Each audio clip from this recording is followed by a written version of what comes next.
जय जय राम। सादर नमन परम प्यारे राम, परम पूज्य गुरुजन, परम दिव्य आत्माएं और आप सबके मंगल आशीष लिए परमेश्वर अपारण कृपा करके निश्चित चरणों में लेके आए हैं।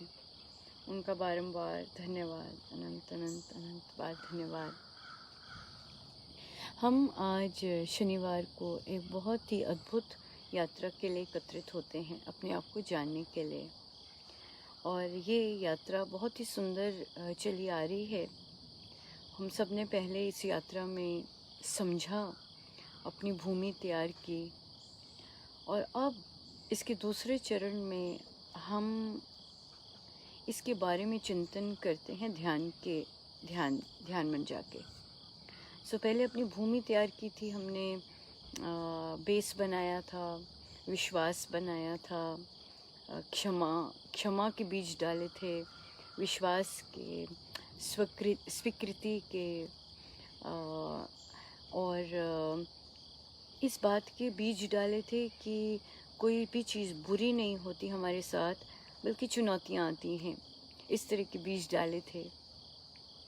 ये डाले थे बीज कि हमसे हर समय कोई बहुत प्यार कर रहा होता है, ये वाले बीज डाले थे। तो इन बीज डालने के बाद भूमि साफ की, तैयार की।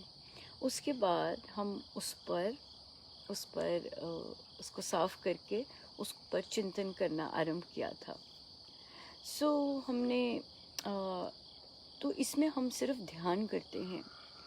ध्यान करके अपने आप के साथ उस अपने आप का चिंतन करते हैं। हमने हम जब भीतर गए, हमने सबसे पहले ये भी इस पर भी चिंतन किया कि हम देह नहीं हैं, जो हम हैं वो जो हैं उससे वो भूले पड़े हैं। As a result of which हम बहुत कार्य अच्छे से नहीं कर सकते। बहुत बार परिस्थितियों के कारण अपने आप को उदास और इनकॉम्पिटेंट और लो, ये ऐसी चीज़ें मानते हैं और बैठ जाते हैं उसी को लेके। और फिर चिंताग्रस्त हो जाते हैं, चिंताग्रस्त बहुत ज़्यादा हो जाते हैं।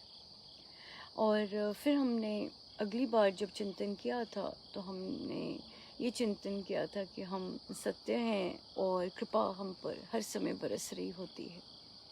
हमारे भीतर कृपा स्वरूप है, जिसके कारण हर समय वी आर ब्लेस्ड। आज हम बहुत ही, जो हर आदमी ग्रस्त है, पर जो लिटरली में ग्रस्त है वो है स्ट्रेस और एंजाइटी।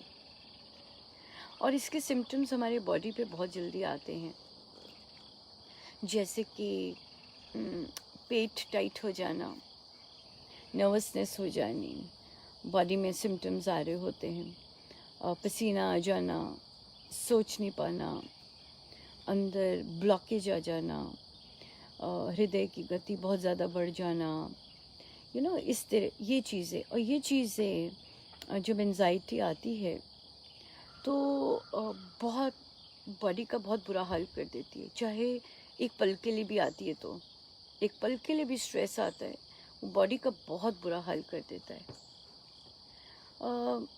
तो इसलिए ये हमारे मन के रोग होते हैं। अगर हमें पता चल जाए, आइडेंटिफाई करना शुरू कर दें कि मुझे एंजाइटी हो रहा है या मुझे स्ट्रेस हो रहा है बहुत ज़्यादा, और मैं ऐसे इन चीज़ों से जकड़ा जाता हूँ या जकड़ी जाती हूँ, उसका कॉज देखना बहुत ज़रूरी है। कॉज पिन पॉइंट करना बहुत ज़रूरी है। एंजाइटी के, नर्वसनेस के, टेंशन के, बहुत सिवियर एंजाइटी वर्ड आ जाते हैं, बहुत सिवियर स्ट्रेस, बहुत ज़्यादा, नॉर्मल नहीं, ज़्यादा, इनकी बॉडी में एकदम सिम्टम्स आने लग जाते हैं। तो इसमें हम एक चीज़ पे ध्यान दें, वो होता है, उसका कॉज होता है, जो मैंने काम किया है वो मुझे पसंद नहीं आया, मेरे अनुसार नहीं हुआ और मुझे अच्छा नहीं लगा वो, और इसके कारण मैं डिसअपॉइंट बहुत ज़्यादा हो जाती हूँ। और ये क्या हो गया, ये क्या बन रहा है, क्यों? क्योंकि उस चीज़ के साथ मेरी और चीज़ें भी लिंक्ड होंगी। यू नो, या फिर मैंने कोई काम करना है और हो नहीं रहा, आ नहीं रहा, कर नहीं पा रही, ब्लॉकेज आ गया, इस तरह से। या जो मैं चाहती हूँ वैसा वैसा होगा कि नहीं होगा, मिलेगा कि नहीं मिलेगा। सो एंजाइटी जो है बहुत ज़्यादा डिज़ायर बेस्ड है, कामना बेस्ड है। अगर हम उस चीज़ को आइडेंटिफाई कर सकते हैं कि ओ, मेरा रिज़ल्ट नहीं ठीक आया, मैंने ये काम किया, ये मेरा रिज़ल्ट मेरे अनुसार नहीं आया, तो उससे क्या हो जाता है कि हमारी नज़र उस पे चले जाती है, कॉज पे। या फिर जो मैंने किया है वो मेरे घर वालों को पसंद आएगा कि नहीं आएगा, मैंने जो एक्शन लिया है वो मेरे घर वालों को पसंद आएगा कि नहीं आएगा, कहीं कुछ कह ना दे कोई, उसका स्ट्रेस बहुत ज़्यादा हो जाता है, कहीं कुछ बोल ना दे कोई, उसका स्ट्रेस बहुत ज़्यादा हो जाता है, ये हो जाता है। या फिर किसी और का, फैमिली मेम्बर का स्ट्रेस हो जाता है बहुत ज़्यादा, ओहो, अ, वो उसको बीमार हो गया है, कुछ निकल ना आए, आजकल के टाइम में ये वाला है। या फिर उसका रिज़ल्ट होने वाला है, उसने कितने एग्ज़ाम दिए हैं, कुछ हो जाए या हुआ नहीं है, दूसरे का स्ट्रेस आ जाता है। सो इसलिए तो ये इस चीज़ पे आज हम फोकस करेंगे, एंजाइटी और स्ट्रेस पे। हमने देखा कि बहुत सारे कारण, माल मिलना है, माल नहीं मिल रहा है ना, पैसे लेने, किसी से पैसे नहीं मिल रहे। तो हमने क्या किया, आज आइडेंटिफाई किया कि मुझे एंजाइटी, जो तनाव मेरे मन को और मेरे तन को इतनी ज़ोर की जकड़ लेता है, उसका कॉज क्या है। और कॉज जब पता लग जाए तो सोल्यूशन, अब हमें सोल्यूशन चाहिए, मैं इससे निकलूँ कैसे, मुझे जकड़ लिया इसने, मेरा पेट टाइट हो गया है, मेरी हृदय की गति इतनी तेज़ हो गई है, मैं क्या करूँ। सो यहाँ हम आते हैं, हमारी आज की बैठक अपने आप को जानने के लिए। आज जब हम ध्यान में जाएंगे और चिंतन करेंगे, हम अपने उस गुण के बारे में चिंतन करेंगे जो हमें ये चीज़ें जो कि बाहर की हैं और नेसेसरी भी हैं, है ना, कई बार जीवन मृत्यु इस पर होता है, पर इस पर फोकस करके जो हमें पता लग गया कॉज, वो हम अंदर से अपने आप को जानकर उसका सोल्यूशन निकालेंगे।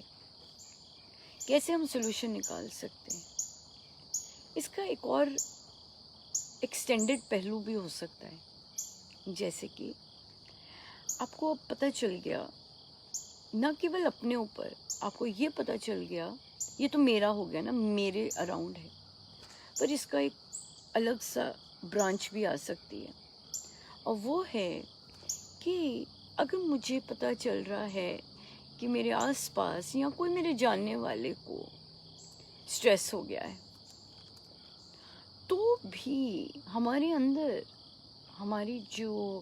हम जो हैं, उसके पास इतनी क्षमता होती है कि वह वहाँ भी कोई समाधान दे सके, अंदर ही जाके। ठीक है, वेरी इंटरेस्टिंग है ना। सो ये हम जो यात्रा ले रहे हैं, ये नई नहीं है, ये आज के टाइम में बहुत लोग यात्रा ले रहे हैं डिफरेंट नाम से। आज के टाइम और सदियों से ये यात्रा चली आई है, कोई नई बात नहीं है।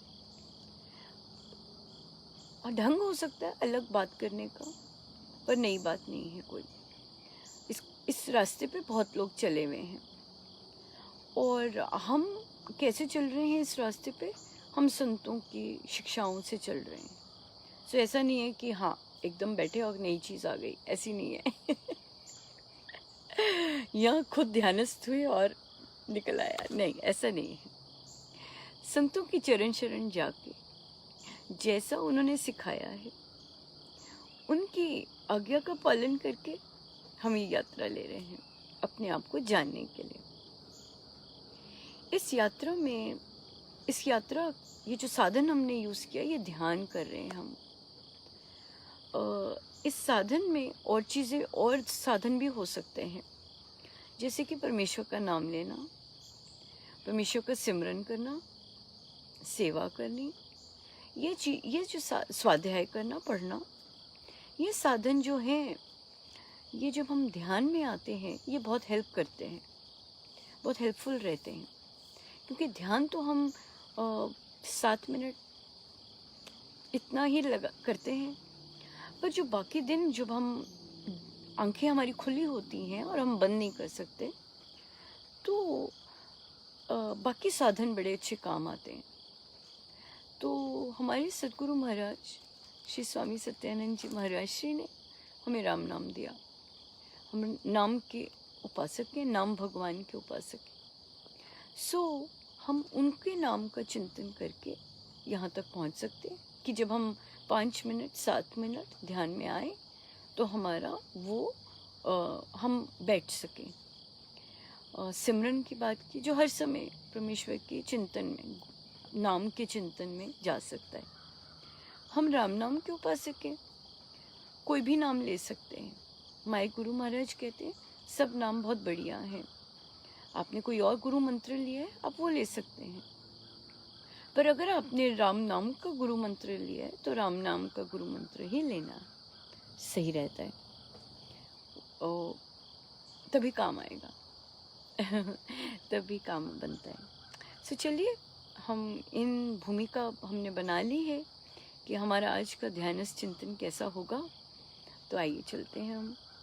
तो इसके लिए मैं कुर्सी पे ही बैठी हूँ। आज बारिश हुई थी, बाहर आई तो बारिश हुई थी नीचे बैठूंगी तो शायद पेड़ नहीं दिखेंगे, और पेड़ बहुत सुंदर लगते हैं दिखने, तो इसलिए कुर्सी पर ही ठीक बैठी हूँ, नीचे नहीं। नीचे आज तो वैसे भी गीला है।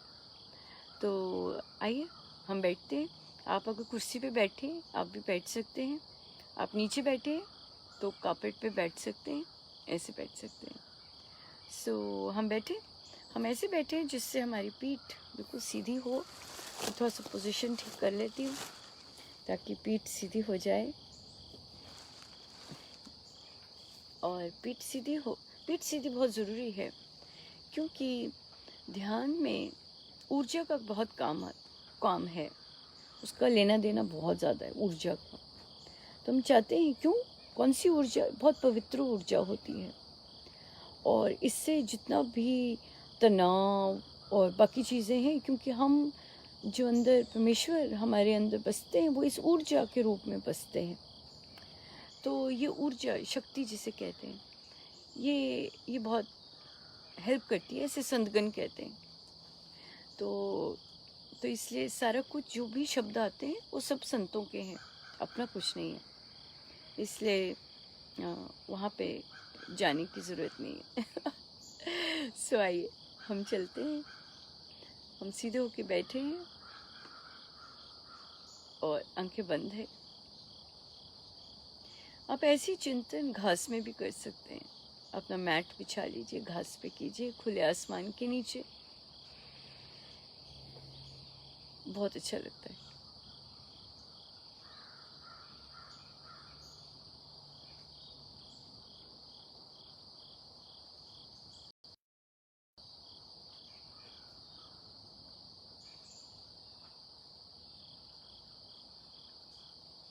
ध्यानस्थ चिंतन हम जब करते हैं, हमने आंखें बंद की, अपने परमेश्वर, अपने ईष्ट जो हमारे ऊर्जा के रूप में हमारे में बसते हैं, उनको हम प्रणाम करते हैं और महसूस करते हैं कि वे हमारे चहुओं ओर भी हैं, हम उनकी गोद में बैठे हैं। ऐसा कोई सुई जितना भी जगह नहीं है जहाँ वे नहीं हैं। सो हमारे अराउंड देखिए कितनी स्पेस है, कितनी खरबों सुइयों के नोक हम परमेश्वर में ही विराजमान हैं, हम ऐसा माने और विश्वास करें कि मैं परमेश्वर में ही हूँ।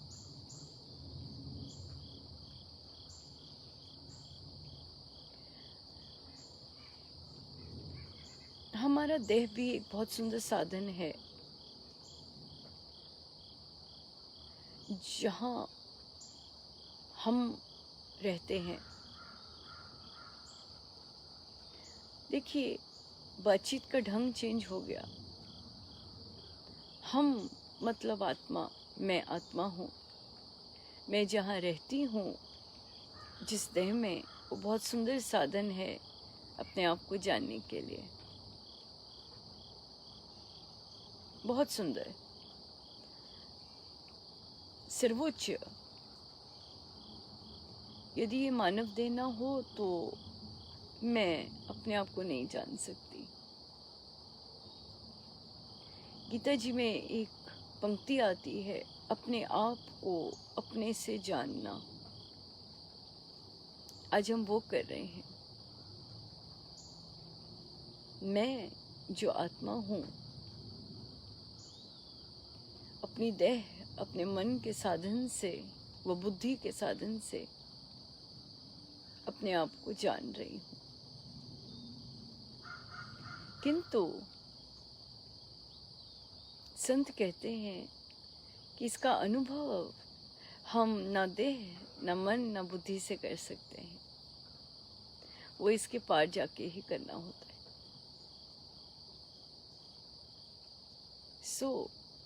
मैं जो हूँ, मैं ये देह नहीं हूँ। ये देह मेरा है, मेरा देह। ये मेरा क्या, मैं आत्मा हूँ। मेरी देह का नाम है अनुपमा, मेरा नहीं। मेरी देह का नाम अनुपमा है।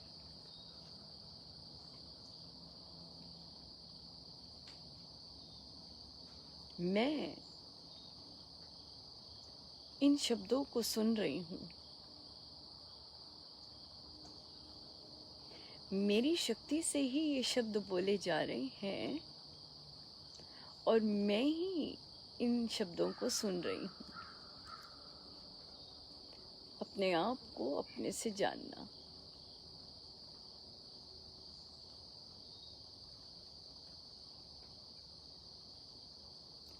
मेरे अंदर हर चीज का समाधान है।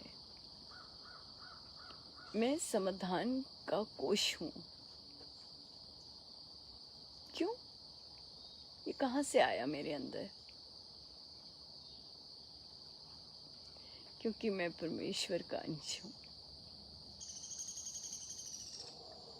वे इतने दयालु हैं, अपने जैसा ही मुझे बनाया है।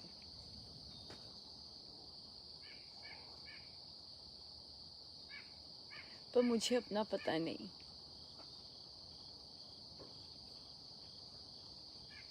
पर मुझे अपना पता नहीं क्यों? क्योंकि मेरे आगे बहुत सारे पर्दे पड़े हैं। मैं अपने आप को देख नहीं सकती, समझ नहीं सकती। इसके लिए मुझे सहायता की जरूरत होती है। कहाँ से ली जाए सहायता?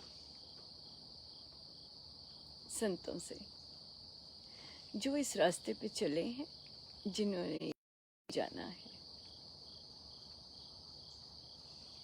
उनसे मुझे पता चला है कि यह मेरा शरीर है।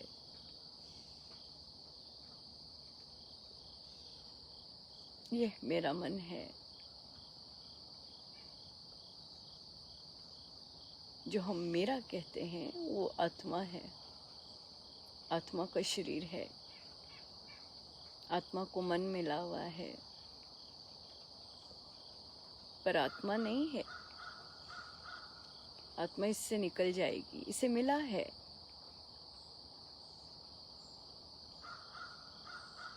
आत्मा के शरीर, मन, बुद्धि अपने नहीं है। इसे इन्हें मिला हुआ है। आत्मा को मिला हुआ है ये सब, अपने आप को जानने के लिए और अपने परम प्यारे से एक होने के लिए।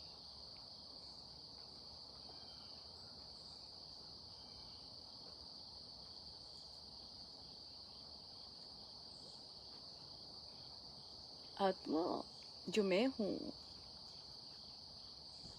मैं शांति का कोश हूँ। अनंत शांति है यहाँ पर। यहाँ पे असंभव शब्द नहीं है।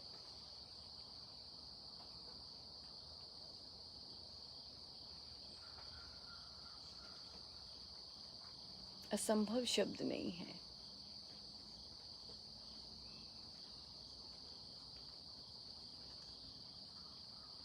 मैं कुछ नया सीखना चाहता हूँ, सीखना चाहती हूँ, सब कुछ कर सकता हूँ। असंभव शब्द नहीं है।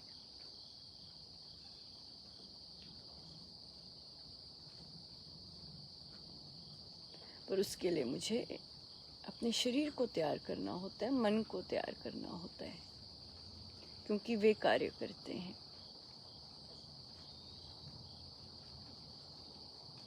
अगर मैं अशांत हूँ, मैं शांत हो सकता हूँ, क्योंकि मैं ही शांति हूँ। पर उसके लिए मुझे अपनी देह और मन को अपने साथ संयुक्त करना है।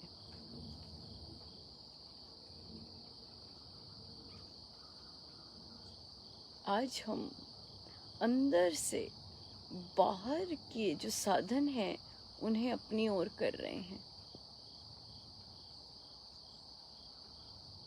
हम भीतर से, हम आत्मा है, हम अपने शरीर को और मन को अपनी ओर केंद्रित कर रहे हैं। अंदर से उन्हें अपनी ओर कर रहे हैं।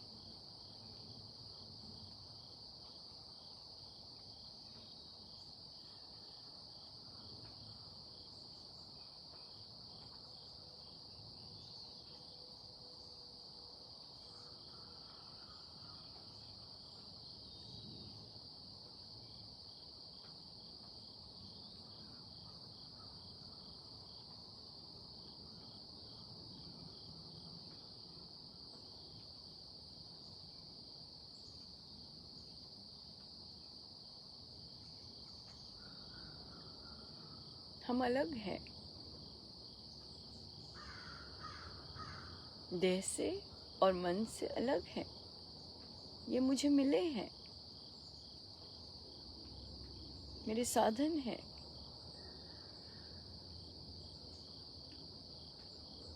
जिस तरह कमरे के अंदर कितनी चीजें पड़ी होती हैं, टीवी, सोफा, कालीन, कैबिनेट, ये सब अलग अलग हैं।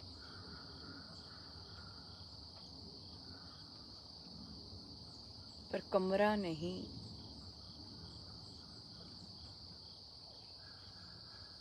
इसी तरह ये देह, मन, बुद्धि मेरे साधन हैं, मुझे मिले हुए हैं,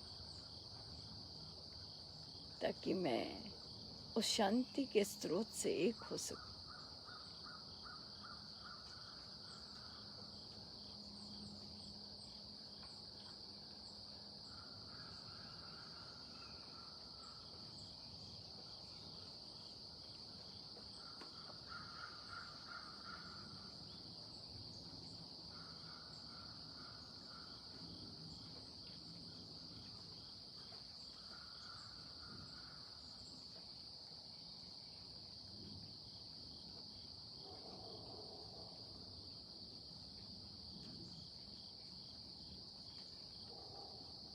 मैं ही शांति हूँ।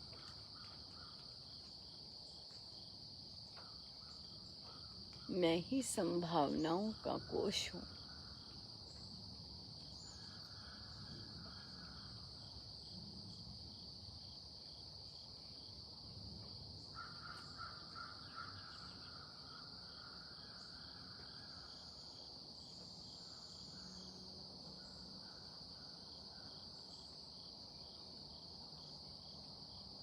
सो जब तनाव आता है, यहाँ आना है, मुझे अपने पास आना है, बाहर नहीं, बाहर बहुत दूरी है, मुझे अपने पास आना है, अपने साथ बैठना है।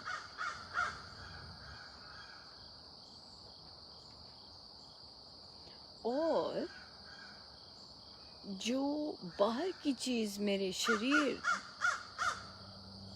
और मन को तनावग्रस्त कर रही है, उसे अंदर शांति के स्रोत से एक करना है।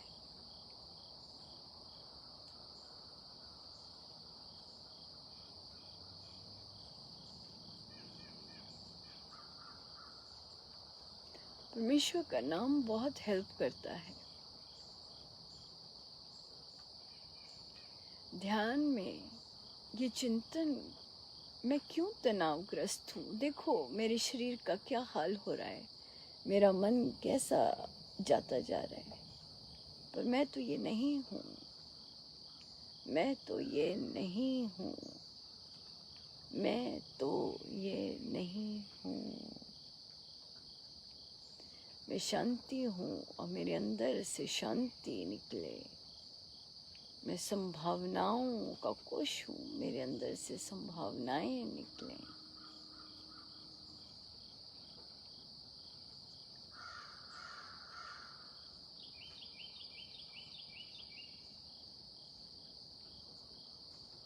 हर ओर शांति जाए। मैं भीतर शांति का कोश हूँ, जहाँ ओर शांति जाए। मैं अशांति का कोश नहीं हूँ। मेरे कारण किसी को तनाव ना हो, मेरे मन के कारण, मेरी कामनाओं के कारण। मैं तो शांति का कोश हूँ। मेरे से स्वयं को भी शांति मिले और अन्यों को भी शांति मिले।